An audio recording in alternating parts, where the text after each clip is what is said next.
As a sports psych, my role really, my job is to help athletes to get their mental game right. I worked with guys like Chris who were genuinely world class, amongst the very, very best in the world at what they do. I was always interested to understand what it was that differentiated them from the rest, what they did differently, how they thought differently. And one of the things that I noticed is that they are all very happy taking on massive challenges.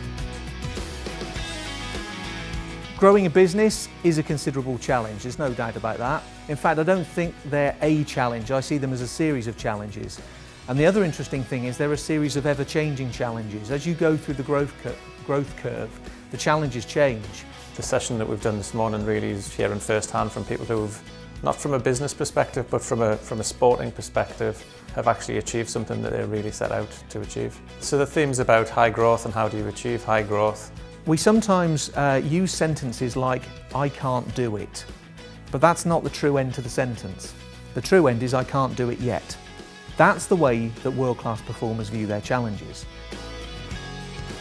Growing up, wanting to be an Olympic swimmer was quite difficult in a town where people thought it was impossible. I stand here now and I kind of get introduced as a two-time Olympian, Commonwealth champion, but at that moment in time it was just a dream, it was just something in the distance.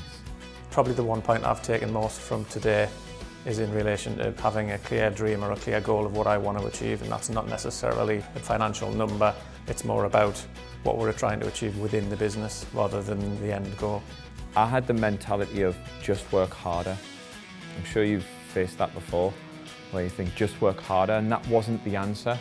But when you're forced to think in a different way and you're forced to act in a different way, it's amazing what you can fill your time with that's valuable to your own performance and direction. If you train up here and you match the competition down here, chances of you seeing your potential is really high. And it was that helped me sort of shift into, okay, if the Olympics is here, how can I make the environment that I'm in now so uncomfortable that I come down from that? For me, it's creating a team where we acknowledge each other's needs, we acknowledge each other's opportunity to grow and develop. When you talk to anybody that's reached a world-class level and you find out about their journey was never straightforward. Over the long haul, we probably get as much good luck as we get bad luck. Here's the interesting thing though, those who have got the character make the most of both the good luck and the bad luck.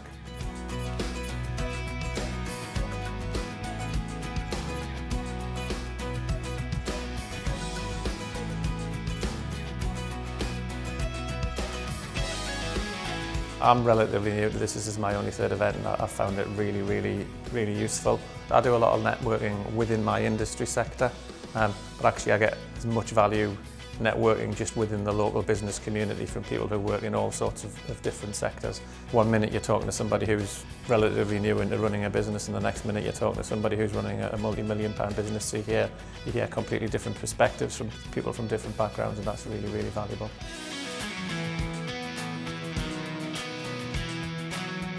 As entrepreneurs, I think sometimes there's a gap that exists and a frustration with some that my people don't think the same way that I do.